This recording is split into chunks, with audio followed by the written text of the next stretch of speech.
Bapak, saudara-saudara sekalian, Pak GM yang saya hormati beserta istri, Pak Kapolres yang saya hormati, Ketua DPRD yang saya hormati, mohon maaf saya tidak bisa sebut nama Bapak satu demi satu. Saya takut kesalahan menyebut nama, dan yang lebih penting, yang sejujurnya saya belum tahu namanya Bapak.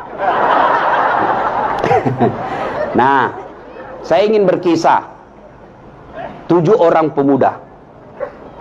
La ilaha illallah, tiada Tuhan selain Allah, jangan sembah kecuali Allah. Bagaimana reaksi masyarakat waktu itu? Semua membencinya. Bahkan pejabat waktu itu perintahkan, tangkap anak muda itu, mengejarkan kesesatan. Maka dikejarlah 7 pemuda ini.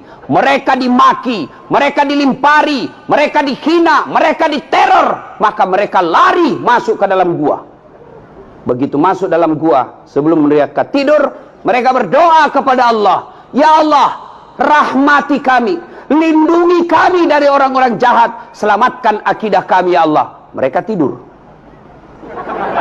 Al-Quran jelaskan, tidak masuk akal. Mana bisa orang tidur 309 hari? 2 hari aja orang tidur sudah bening. Berapa ibu? Ternyata ibu perhatikan, 309 tahun, tidak masuk akal. Tapi kalau Allah yang mau, pasti terjadi. Musa alaihissalam, Fir'aun punya keputusan, siapa yang melahirkan laki-laki, bunuh hidup-hidup. Siapa yang didapati hamil, ditunggu anaknya. Kalau laki-laki, bunuh hidup-hidup. Akhirnya perda dilaksanakan. Semua laki-laki bayi yang lahir, kubur hidup-hidup. Lahir Musa, gelisah ibunya, dibawa lari. Akhirnya ibunya pasrah. Ibunya membuat peti. Dihanyutkanlah Musa kecil ke atas peti, sungai Nil. Subhanallah, tidak sampai di situ, justru petinya Nabi Musa hanyut, masuk ke pengarangannya Fir'aun. Siapa yang dapat? Istrinya Fir'aun. Fir'aun bikin perda bunuh anak laki-laki. Justru Musa alaihissalam besar di dalam rumahnya Fir'aun, laknatullah alaih. Selamat Nabi. Tidak masuk akal, tapi kalau Allah yang mau, pasti terjadi. Banyak lagi kisah-kisah keajaiban dalam Quran, tapi karena waktu yang terbatas, tidak cukup kita ceritakan. Lalu apa hikmahnya? 1, ternyata dari dulu pengusaha dan penguasa kadangkala menjadi lawan dalam dakwah. Namrud, Fir'aun, Abu Jahal, contoh yang Al-Quran, mereka melawan dakwah. Tapi alhamdulillah di Cilacap, bupati kita mendukung dakwah. Mana buktinya? Saya diundang ceramah. Bahkan beliau katakan, istri saya Ustadz tiap malam dengar ceramah. Saya tidak tahu apakah setelah itu ibu ikhlas suami kawin lagi. Itu efek yang lain. Tiap malam, alhamdulillah. Kalau seorang bupati, seorang GM, Kapolres, Dandim, jabatannya ketua DPR, jabatannya tidak memudahkan masuk surga, keliru dan rugi besar. Coba kau Pak Bupati, ada kepala dinas di sini? Boleh angkat tangan kepala dinas Pak? Camat atau kepala dinas? Tidak ada yang hadir? Ada. Ada beberapa. Kenapa bisa datang pejabat-pejabat? Karena ada Pak Bupati. Coba kalau tidak ada bupati, biar dikasih undangan 3 tidak datang. Ada polisi di sini? Ada? Coba angkat tangan polisi. Coba banyak. Kenapa banyak yang datang? Ada Kapolres. Maka keliru dan rugi besar jika diberi amanah jadi bupati, Kapolres, ketua DPR, GM tidak memudahkan dirinya masuk surga. Kenapa? Bupati, Kapolres hanya 1 di Cilacap. Kalau ulama di Cilacap banyak, masuk surga kelak ngantri. Berapa penghafal Quran di Cilacap? Berapa imam masjid? Berapa penceramah? Ratusan. maka pun kalau masuk surga harus ngantri. Bupati sendiri tidak perlu ngantri. Kapolres sendiri tidak perlu ngantri. Tapi karena sendiri, salah pun gampang didapat malaikat. Mana Bupati Cilacap? Tarik dia. Mana Kapolres? Itu dia, Pak. Ayo. Pak, jadikan jabatan untuk memudahkan diri Bapak masuk ke dalam surga. Pak GM, jadikan GM memudahkan masuk ke dalam surga. Coba kalau Pak Bupati pergi salat subuh, Assalamualaikum warahmatullah, Assalamualaikum warahmatullah. Pak Bupati cari, mana ini kepala dinas PU? Tidak pernah juga saya dapat berjamaah di masjid. Satpol PP, polisi setengah. Kan polisi setengah itu Satpol PP. Sampai-sampai saya pernah begini, ada komandan Satpol PP, dia bilang, Ustaz, gara-gara ceramahmu banyak Satpol PP ceramah. Digugat cerai, digugat sama istrinya. Kenapa? Istrinya keberatan. Karena bukan kau pale polisi, kukira kau polisi, ternyata kau polisi setengah. Satpol PP lapor sama kepala dinas PU. Pak Kadis, tadi subuh Bapak dicari sama Pak Bupati. Beliau katakan, ini kepala dinas PU tidak pernah juga didapat di masjid. Besok Pak, subuh jam 4, setengah 4 sudah ada di masjid. Kenapa? Karena dia takut dicopot jabatannya. Begitu juga Kapolres. Kalau Kapolres datang sholat duhur, Assalamualaikum warahmatullahi wabarakatuh, Assalamualaikum warahmatullahi wabarakatuh. Mana ini kambing, ini Kasat Bimas. Tidak pernah juga didapat ini Kasat Bimas datang di masjid. Baru dia bimbing masyarakat, tidak pernah ada. Oh besok Pak, belum azan, dia yang azan Pak. Dia nanya punya pejabat, kalau Ustadz, mari saudara-saudara sekalian, paling hanya bahasa di mulut. Begitu dipaksa, apa Ustadz, kok gila? Coba, jangan jadikan jabatan musuh dalam kebaikan. Jabatan Pak ada batasnya, Kapolres ada batasnya, Bupati ada batasnya. Apa batasnya? Pensiun. Bapak Kapolres naik, apa batasnya? Pensiun. Begitu Bapak pensiun, masih boleh pakai baju dinas pangkat. Bapak pakai, dikira orang gila. Coba Pak. Tapi Ustadz tidak ada pensiunnya.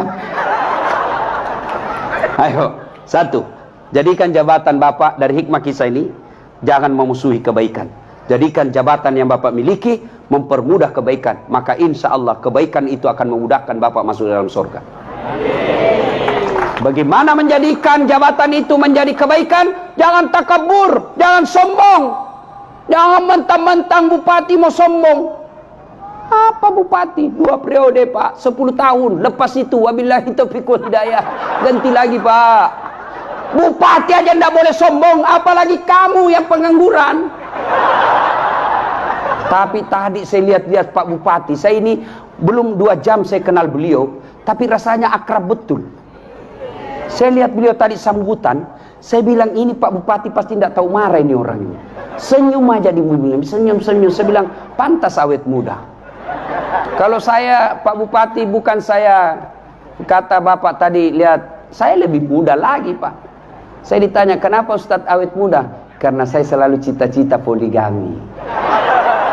Cita-cita aja. Karena kalau kita cita-cita Pak, selalu kita rapi, bersih pakai parfum. Tapi kalau tidak ada cita-cita, sisir pun tidak lagi, tidak mau pakai parfum. Sudah ada istri saya. Maka cita-citalah saja Pak. Kalau dikabulkan alhamdulillah. Kalau tidak ya nasib. Tapi bu, serius ini bu. Suami itu tergantung istri. Wallah. Tergantung istri. Kalau istrinya sopan bicara, istrinya berpakaian yang baik ketika ada suaminya, tidak pernah bicara bantah suami. Saat suaminya masakannya sudah siap, wanita manapun yang menggodanya tidak akan tergoda. Kenapa? Karena ada bidadari di rumahnya. Pasti. Tapi ini suka ngomel, malas masak, penampilan ala kadarnya. Kita pulang, la haula wala quwata illa billah. Daster 3 hari tidak dicuci, kelihatan tali BH, rambut digulung-gulung pakai plastik, muka dikasih bedak putih, dikasih pula itu timun matanya, lalu dia cabut bulu keteknya di depan televisi. Bagaimana kita tidak stres? Dikasih tahu, ibu ganti-ganti tu dastermu, kelihatan semua tali BH. Apa dia bilang? Jangan lihat BH-nya, yang penting rasanya, bung. Cobalah kalau pulang suami, bu, sambut suami. Apalagi ibu yang polisi suaminya. Coba kasihan itu lihat bapak polisi. Coba lihat itu bapak polisi. Rasanya tidak ada enaknya hidupnya. Di kantor dimarah-marahi sama komandan. Siap salah komandan, siap salah, tembak pantatnya. Siap salah komandan. Di warung kopi baru masuk dicurigai lagi, minta ditraktir, minta ditraktir. Ngapa itu enak? Di jalan ngirup oksigen bau. Sampai lagi di rumah dimaki-maki lagi sama istrinya. Kenapa kau tidak lawan? Bodohin. Apa dong dilawan? Nah, dia Kapolres. Coba lihat kasihannya itu polisi. Coba kalau polisi istri kita pulang dimarah sama komandan, sabar bang, memang begitulah jadi polisi. Insya Allah kalau abang sabar, insya Allah akan menjadi amal. Masa abang yang mau marah sama Kapolres? Sudahlah, memang begitulah takdirnya. Sudah. Lalu ibu peluk dia sambil menyanyi, bila kamu di sisiku, hati rasa syadu. Lambat laun buka baju. Suami marah-marah, ibu peluk. Suami ibu marah-marah, peluk lagi dari belakang sambil menyanyi, insaflah wahai tenang. Jangan malah pura suaminya sudah pensiun batu-batu, dia pangkulah suaminya sambil menyanyi, dia usap-usap rambutnya. Bila Israel datang menjemput.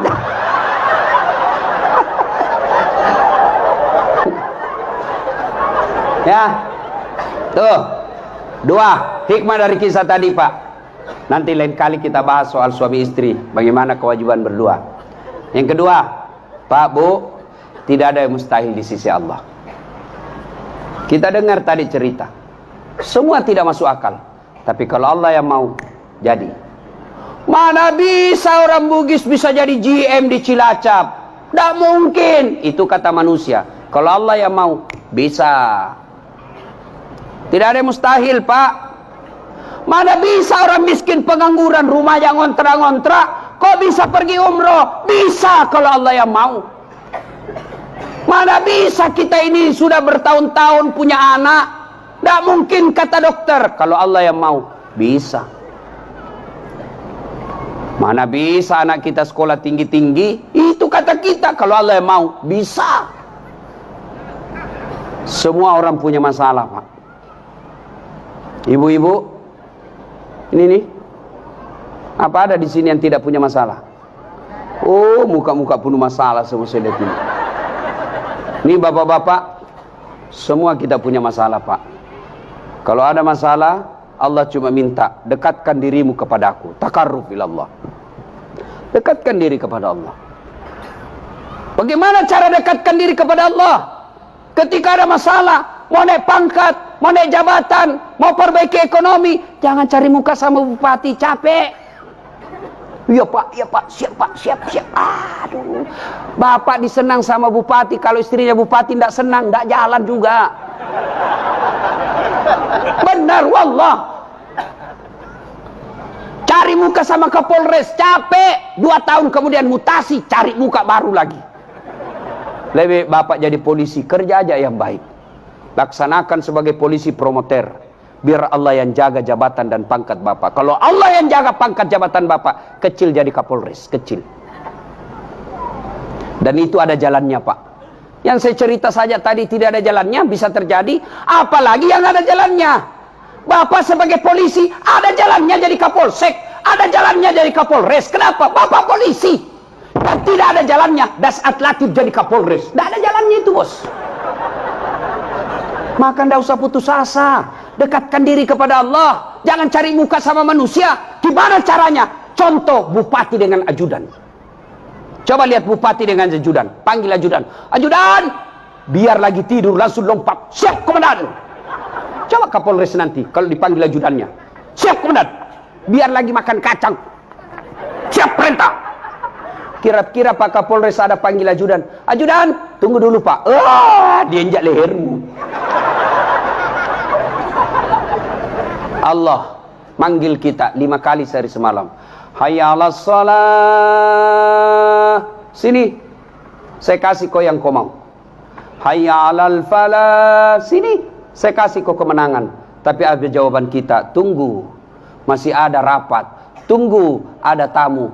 Allah, ya sudahlah, kau urus tamumu. Karena saya cari kau, saya ajak kau, saya mau kasih kau kemenangan, saya mau kasih kau kekayaan, saya ajak kau kemenangan. Tapi kau lebih urus manusia. Sudah, uruslah itu urusanmu.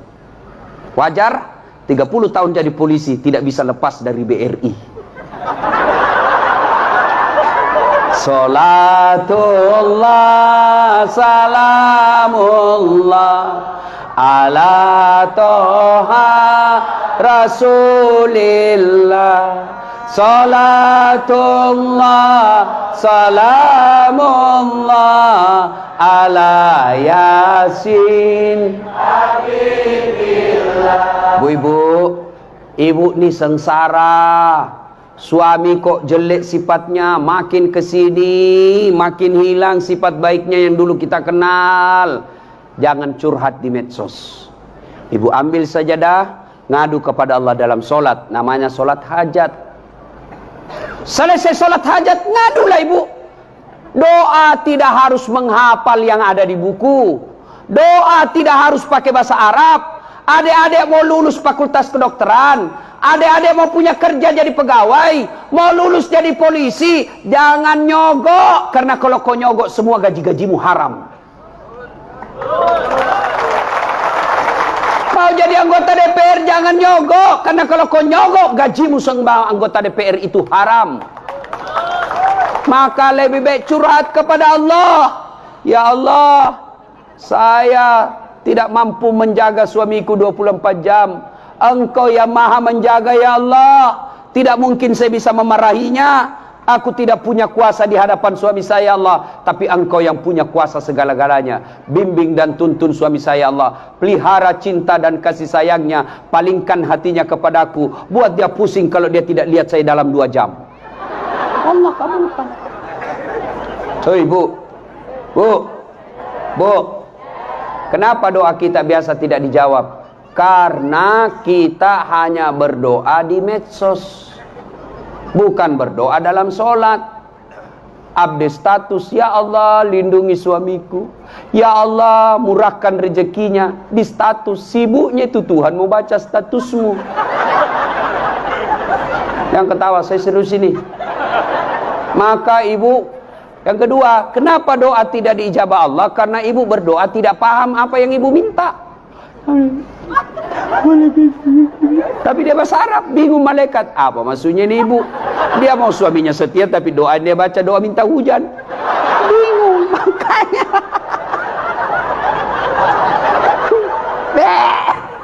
Makanya tidak harus pakai bahasa Arab. Pakai bahasa Indonesia boleh. Bahasa Jawa, monggo. Oh my God. Please help me, my mother. Oh my God.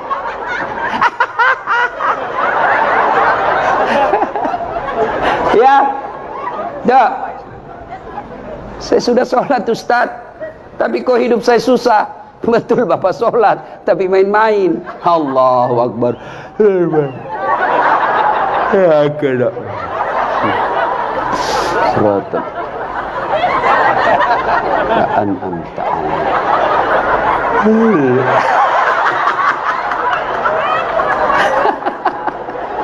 Yo, ibu, ada tanya saya, Ustaz, bolehkah sholat tidak pakai BH? Kenapa ibu? Panas di rumah Ustaz, baru pulang pasar, sudah mau habis asar, jadi saya sholatlah kepanasan. Boleh pakai BH, tidak pakai BH? Boleh bu, sah. Tapi ibu ndak, namanya ndak beradab. Boleh sah sholatnya, tapi tidak beradab. Ibu menghadap bupati tidak pakai BH. Mohon maaf Pak Bupati, saya buru-buru dilempar kok sama istrinya. Kurang ajar ini menggoda suami saya. Salatullah, salamullah ala toha Rasulillah, salatullah, salamullah, ala Yasin. Pak Bupati, Pak GM dan semua yang saya muliakan, saya ulang kesimpulan malam ini, tidak usah panjang. Tidak ada yang mustahil di sisi Allah. Tidak ada yang tidak masuk akal di sisi Allah. Allah cuma minta dekati saya kasih kau yang kau mau. Gimana caranya? Jangan pikir caranya. Yang Bapak pikir bagaimana saya dekati Allah. Yang kaya dekati Allah dengan sedekah. Yang pejabat dekati Allah dengan perbaiki jabatannya. Yang miskin dekati Allah dengan kesabarannya. Yang kaya dekati Allah dengan syukurnya. Yang cerdas dekati Allah dengan dakwakan kecerdasanmu. Itu cara-cara dekati Allah. Maka dekati Allah, Allah yang tahu caranya bagaimana memuliakan dan mencapai cita-cita. InsyaAllah.